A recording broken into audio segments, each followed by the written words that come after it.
How do you top your love for your cat? With a cascade of decadent savory gravy over a mouth-watering mousse pate. Fancy Feast gems. 2 gourmet pâtés in one convenient pack.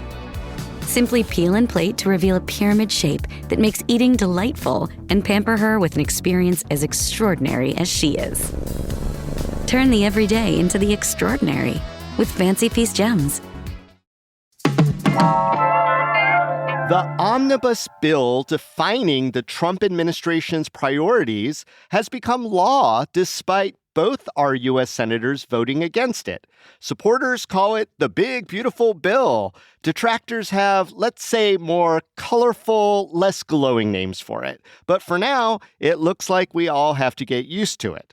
Today on CityCast Las Vegas, Nevada Senator Jacky Rosen joins us to explain the impact of the so-called BBB on Southern Nevadans and what she is doing to keep Las Vegans shielded from some of its more controversial provisions.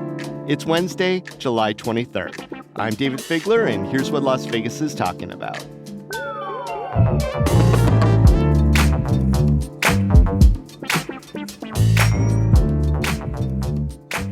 Senator Rosen, I'm going to give you a new job right now, or an additional job. I'm going to make you a movie critic, and you just screened a film called Big, Beautiful Bill. Now, you and I are out in the lobby. What is the first thing you say to me about what you just witnessed? I'm going to say, worst movie I ever saw. Worst go. movie, hands down, I ever saw. It is a betrayal. The title lies. The title lies to you. There's nothing. It's big. It's a bill, but it ain't beautiful. It's a betrayal, and it's going to, well, I know we're going to talk about everything it's going to do, but I would say worst movie ever made. Yeah, I think the plot twist is the American people, yeah. Well, plot twist is, well, we'll talk about it. Hospitals are closing. Kids are getting kicked off of Medicaid. Seniors are going to be kicked out of nursing homes. People aren't going to get their school lunches and food. Oh, and the list goes on and on. Yeah, but I'm sure they'll hand out free bootstraps to everyone, so all those people will be fine. Oh, no, but the real plot twist is this. Billionaires get more money. Oh, yeah. See, there's the billionaires get more money. So you don't need to see the movie. The movie's here. I'm going to tell you the end. This is what it is. All right. Well, let's get into some of those provisions. Yeah. First, the cuts to SNAP and Medicaid, long-time assistance programs that have been part of the safety net. How is the BBB, so-called BBB, going to impact Las Vegas specifically? Well, I can tell you for Nevada, about 700,000 people are covered by Medicaid. Now, I just want to say this really quickly so people understand. Medicaid is covering you with insurance. People think you're getting all these other things. It's basically giving you health insurance so you can go to the doctor and have those doctors or those treatments, whatever you need, gets covered by Medicaid. So you're just getting health insurance, right? 700,000 people in Nevada. About 60% of those are kids. And we know about 100,000. The first estimates are now that over 100,000 people are probably going to get kicked off Medicaid right away. That's a huge impact. Which Las Vegans or categories of Las Vegans are most vulnerable to getting kicked off of this basically insurance? Yeah, insurance. Well, two groups probably right away. It's going to be seniors. So we know that overall in the country, about 60% of seniors in skilled nursing. So, your grandparents or your parents, this is not assisted living. When they really go to a nursing home, they have a lot of health needs, something that you can't take care of them. They are covered by Medicaid. So these nursing homes are going to close because those people are going to lose their insurance. So seniors, number one. Oh, and I just want to clarify it because, we keep hearing this dire warning, and I'm just trying to figure out what qualifies all these people who are going to lose this benefit. So if I'm getting it right, you're saying that the facilities specifically that treat like our elderly population are at risk under this bill of closing down, and therefore access to these seniors is going to go away. Exactly right. Okay. Because what happens to the cuts, whether it's to nursing homes, cuts to hospitals or clinics, what happens is that they're not going to get paid anymore. And so when they don't get paid, they say, well, you can accept a patient that doesn't have insurance. If you don't have Medicaid, sometimes Medicare doesn't pay for skilled nursing past a certain point. There's some limitations on that. then there's nowhere for them to go. People aren't going to accept you if you don't get paid. UMC, this is not a nursing home, but UMC is our, level 1 trauma center, our public university hospital. They're going to lose $45-50 million. What does that mean? Well, it's a level 1 trauma center. God forbid you get in an accident or something happens, you go there, there's going to be less doctors, less nurses, less services, $45-50 million. It's a lot. It's a big hit on a community hospital. Now, I want to switch back to SNAP, which is the food assistance program. Who's at risk? I've heard the numbers, but specifically, who is at risk for not being able to have these benefits any longer? Well, 1 in 5 kids in Nevada is food insecure. 1 in 5, right? And so that's a pretty high number. And we think about school lunch programs, breakfast programs. We think about their families. We know over 130,000 Nevadans get SNAP. And this food insecurity in the wealthiest nation in the world, beautiful farms all across our country, that kids will go hungry and families will go hungry, all to give money to Trump's billionaire buddies. It's despicable. And our food banks, you think about the big ones like 3 Square, Jewish Family Services, or Catholic Charities, and there's so many others, I can't even name them. There's just, all of our churches, synagogues, our Asian community. I think ACDC has a beautiful food bank I toured not long ago, all trying to help community. The food banks are going to close down. So this is going to hurt a whole nother group of folks that are food insecure. And for what? It's just all this betrayal is to give money to Trump's billionaire buddies. Yeah, and now, I don't know that many billionaires, but the last time I checked, if you have $1 billion in the bank, I don't think you need some extra dough. No, and you certainly don't need SNAP as many people in our community do. And, That's right. I hear those food statistics. Certainly, my wife is involved in a food pantry as a director. But going back to SNAP, I think what I'm hearing from the Republicans who are cheering that on is that they're saying that people who abuse SNAP are going to be cut out, or people who don't really need it are going to be audited and they're going to be removed. How realistic is that assessment, and how is that going to impact people in Las Vegas? I want to tell you that their answer to everything, to justify these cruel and unusual cuts to give more money to billionaires, is that everybody's abusing things. I want you to go to some Title I schools in Nevada. I want you to go, David, I don't have to tell you, I'm going to tell your listeners, go over to your local church or community food bank. They're all over Southern Nevada. Go and talk to the people who volunteer, who work there, who run them. Go stand for a day when they're giving out the food, and see the people who come. See the people who come, and I think you will change your mind. These are not people who are trying to scam the system so they can get a loaf of bread. Trust me on that one. So what kind of workarounds might there be on the federal level that you could propose to help mitigate the damage on food assistance, on medical care? The sad thing is that right now, the Republicans have the votes. They've done all of this in things called reconciliation. And what all that means is they just need their 50 votes. They have 53 votes. So what is our responsibility? What can we do? We can make sure that we hold them accountable. We can make sure that for every kid, the first kid who dies because they get kicked off of Medicaid, and their parents, who I talk to all the time, are so worried about these sick kids, I'm going to be inviting President Trump and J.D. Vance to that funeral, and I wanted to look that mother or father, grandparents in the eye and tell them that their kid didn't matter because Elon Musk or whoever, Donald Trump, and like I said, all the billionaire buddies got more money. Tell them that their kids don't matter. That's what those parents want me to tell the president. This is where politics don't matter to them. They have sick children. So what can we do? We can't let up on the pressure, and we can make sure that our vote, which is precious in a democracy, stays free and fair to every eligible voter, so that next November we can show with our vote what people really feel about what's going on. And so in the meantime, we're going to try to pull every lever that we can, whether it's legislative, whether it's litigation in the courts, try to, I don't know. My Republican colleagues have shown you their cruelty. They're showing you who they are every day with every vote, doing everything that we can and making sure that we don't let up, because I want to make them see, my cruel Republican colleagues, I want to make them see what they're doing to families.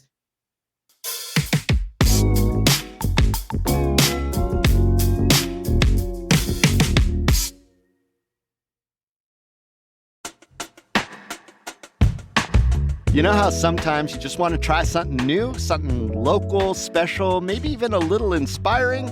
Well, that's Crush Pad Wine Bar. Crush Pad, it's a locally owned, award-winning wine bar created by a husband and wife team, both certified wine pros who believe wine should be fun, welcoming, and never pretentious. And on Saturday, July 26th, they're hosting their biggest event yet, the Grand Wine Tasting. It's going to be a beautiful evening of more than 25 wines poured by local wine experts. You get a grazing table charcuterie, a take-home artisan goblet, live music, and it's all for a great cause, supporting the Nevada Ballet Theater. Tickets are $150, or you could go VIP for rare wines and early access at 6 p.m. Space is limited, so grab your tickets now at crushpadwinebar.com. That's crushpadwinebar.com. And hey, there's going to be a lot of wine involved, so be safe and consider taking a rideshare. Again, that's crushpadwinebar.com. Go check it out. Hey, Las Vegas, ever look for a sign of what to do? Well, here's one, literally. The Neon Museum is offering a limited-time deal just for Nevada residents. 50% off admission to one of the most iconic must-see spots in the city. That's right, half off to explore Vegas history through the glow of vintage neon signs. Just swing by the box office, show your Nevada ID, and you're in. No promo codes, no online hoops to jump through, just a classic local appreciation deal. Make it a night with friends, bring visiting family, or finally check it off your Vegas bucket list. Visit the Neon Museum and let the lights of old Vegas shine for you. Now, this dazzling deal won't last forever, so grab your tickets now and experience the glow before it's gone. Again, to apply the discount, just bring your Nevada State ID card to the Neon Museum and purchase your ticket at the door. To learn more, visit neonmuseum.org. One ticket per valid ID. This episode of CityCast is sponsored by Babbel. Learning a new language opens the door to new friends, new cultures, maybe even a whole new life. So why not start that journey today? You can start speaking a new language with confidence thanks to Babbel's conversation-based technique that quickly teaches you useful words and phrases about the things you actually talk about in the real world. I'm CityCast CEO David Plotz, and I've been learning Spanish with Babbel. Just one of the 12 languages you can learn with it, including Dutch, French, Italian, which is going to be next for me, Turkish, and Russian. I love the interactive dialogues that Babbel has, which allow me to practice what I've learned right away, and also the speech recognition function, which makes sure I'm getting the pronunciation just right, which honestly, usually I'm not. Also, I love that Babbel's lessons always cover actual things that I talk about in the real world, like food, talking to people I've just met, and also food. Staying motivated to learn a new language has never been easier thanks to real-time feedback, progress trackers, and handy visualizations, in only 10 to 15 minutes a day on Babbel's mobile app or website. So get talking with Babbel. I want you to learn another language, so I'm teaming up with Babbel to gift you 55% off subscriptions, but only for our listeners at babbel.com/citycast. Get up to 55% off at babbel.com/citycast. Spelled BABBEL.com/citycast. Babbel.com/citycast. Rules and restrictions may apply. Now, Senator Rosen, another provision of the BBB is being kind of widely criticized as being a swipe at gamblers. Can you explain the change to taxes on gambling? I think everyone knows how important gambling is in our economy, but what are these changes from the BBB going to do? Well, and so gambling is a big part of, I'll say, not just Nevada's economy, because I don't have the exact statistic, but I think over a third of the states have gambling in some form or fashion in their states. And we know that for us in particular, it's just part of the tourism equation. People come to Nevada, they come to gamble, they come to shop, they go see sports, they see shows, entertainment. We have all of it.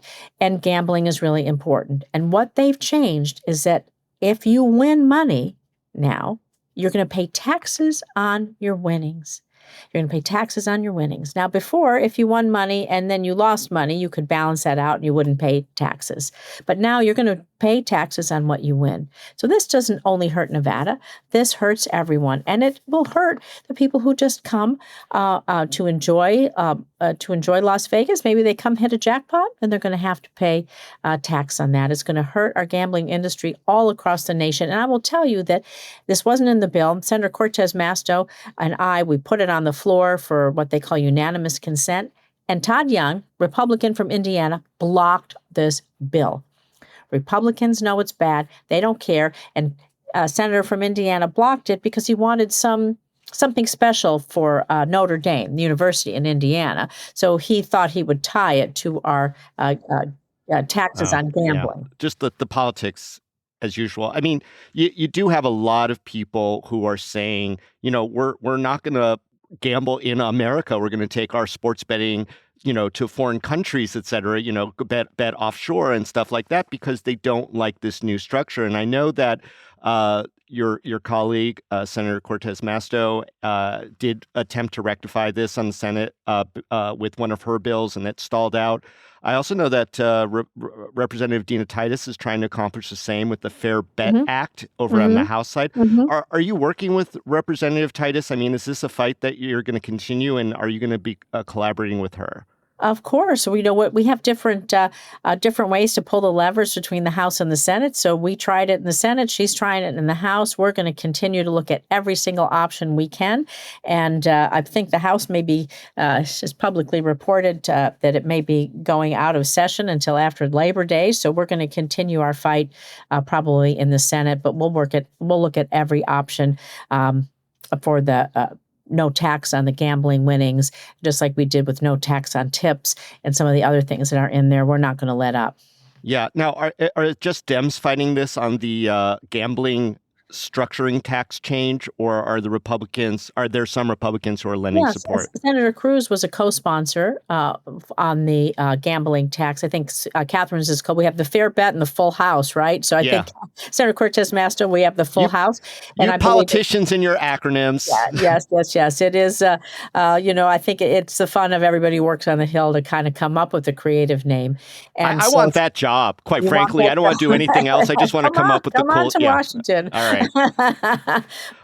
So you mentioned no tax on tips, and I do want to talk about that. Workers in Las Vegas, the place where no tax on tips probably is more relevant than any other place just because of our economy, are actually applauding right now that this did go forward. So what's your particular issue with the BBB version of it?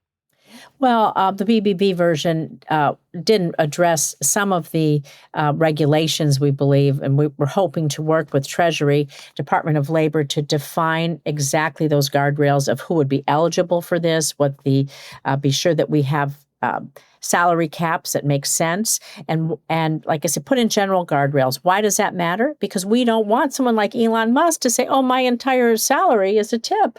And the other thing that we really wanted to do is to be sure that when we passed ours independently, is that we didn't want it tied to the Medicaid and SNAP cuts that are going to hurt Nevada. So the House had the opportunity to pass our bill right away, standalone, perfect, the way it was, but they chose to tie it with SNAP and Medicaid. So the one that's in there, there's a lot of other issues we need to address about the sub-minimum wage, why there shouldn't be tax on tips, why we should put guardrails. So again, CEOs don't declare their salary or bonus as a tip and they don't pay tax. It's really important. And I'll say this to your listeners out there.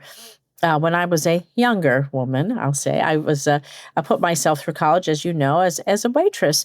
And so member of 226 when my parents moved out here and did that. And I know how hard it is to live on tips. And the thing that people don't understand is that your tips are variable. They're optional.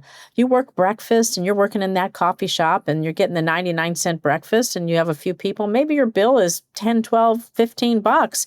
Well, your tip on that can be $5. So you're going to work a whole shift and maybe not make enough. And so maybe versus some fancy restaurants, we can talk about Las Vegas on the Strip, maybe they're doing fine. But when tourism is down, that means restaurants are down, it means tips are down. All of it has a cascading effect.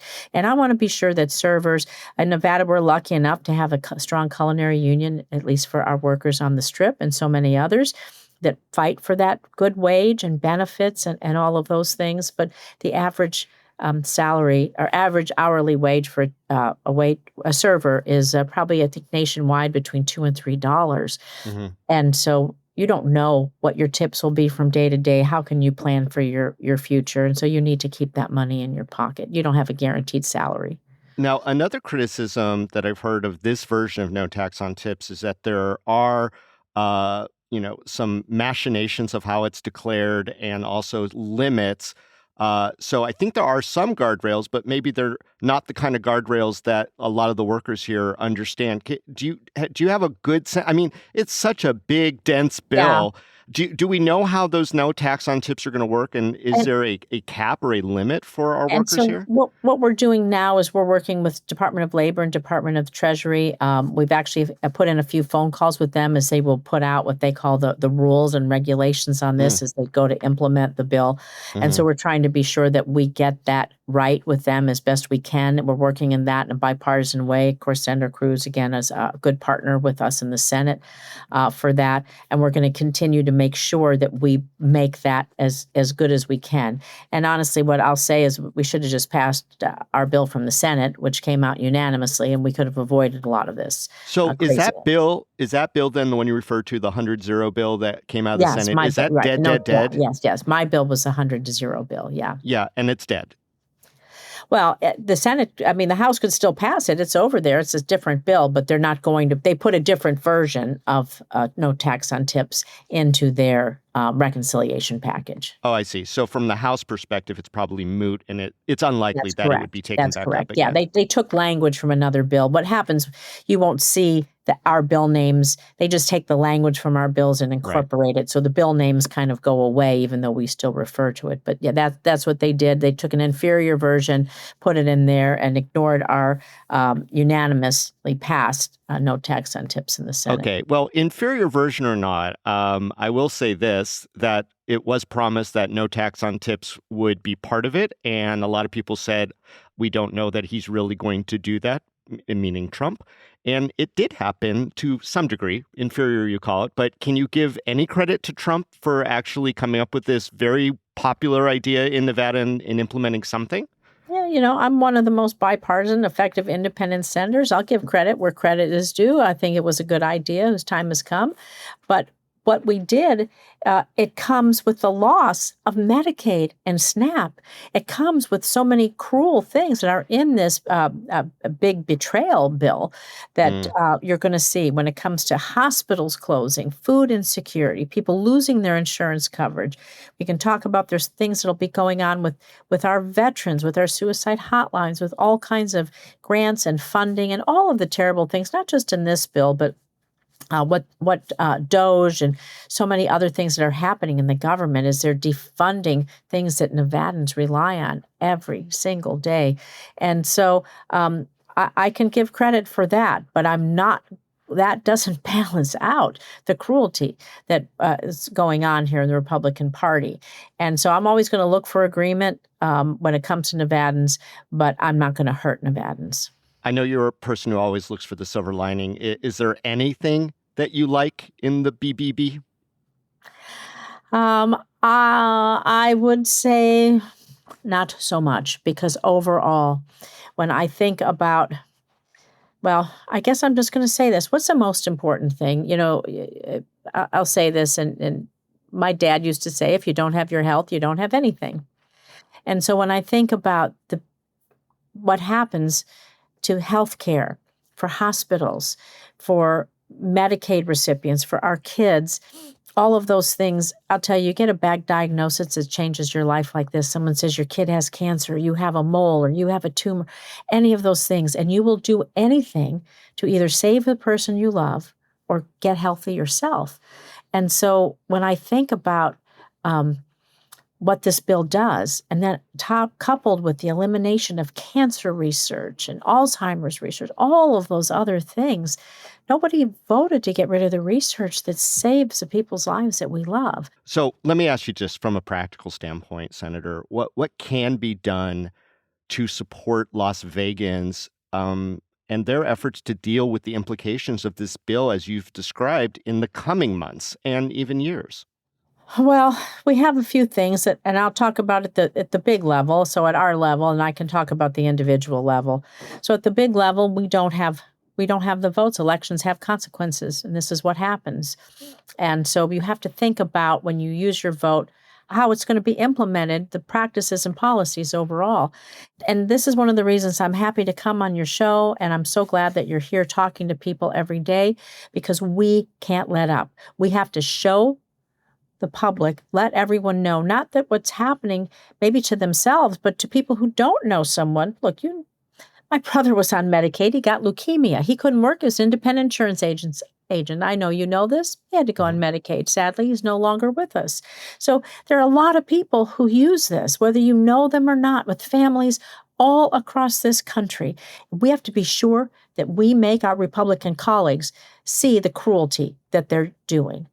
Just because we don't have the votes doesn't mean we're without power. We have our voice. We have our call to action. And I will tell you, for anyone who's listening and who is anxious, the act of doing changes that into giving you power over it. So if you're worried about people getting food, go volunteer at a food bank. Go figure out how you can help. The smallest of actions make a difference for someone, somewhere. And if you help one person, it's everything to them. And we're just going to have to continue to do that. So I don't want people to feel discouraged. It's bad, and it's going to get worse, sadly, before it gets better. But we have the ability to make it better. And we have the ability to work in our own corners, in our community, to do that until we can get the votes to turn this ship around. Yeah, I think we really, if we learn any lesson, is that amplifying relationships within your own neighborhood, within your own community,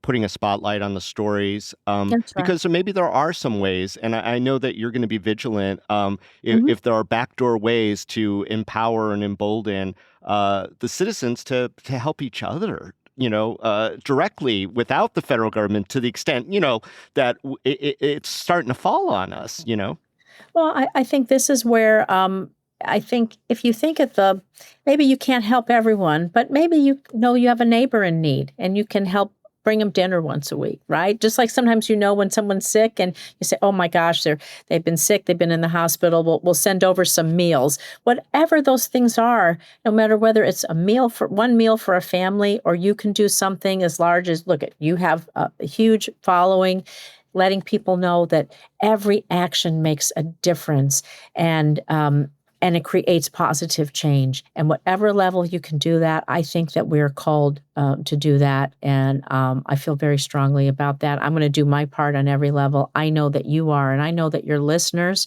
care so much about our community. That's why they listen to you, because you're a thoughtful person when you come on and talk about the issues. And I want them to know that everything isn't hopeless, and that we can, through our words, through our actions, and through being able to shine a spotlight, we can make a difference for people. Well, conversations like this certainly support that. And Senator Rosen, I really do appreciate you taking the time. And I'm looking forward to the sequel to the movie that we started with, The Revenge of Thoughtfulness and Kindness. That's right. I just tell you, I might not be perfect, but I think it's always good to lead with kindness and consideration, right? Always good to lead with kindness and consideration. Thanks for joining us today on CityCast Las Vegas. Thanks, David. Look, see you soon.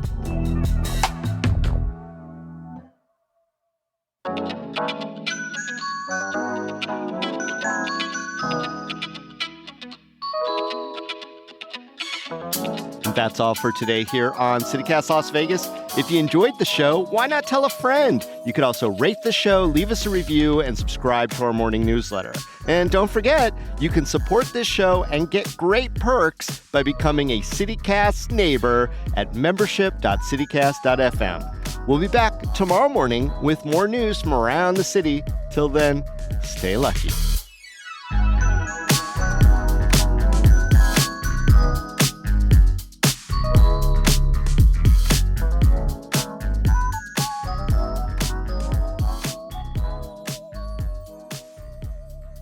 I got 2 quick rapid fire for fun. Okay. Number 1, describe Donald Trump in 5 words or less. Oh, my goodness. A bully, a tyrant, a baby, and insecure. The last one question is, who's the biggest threat to Nevada in the cabinet right now? Who do we need to keep our eyes on? That's probably all of them. All right.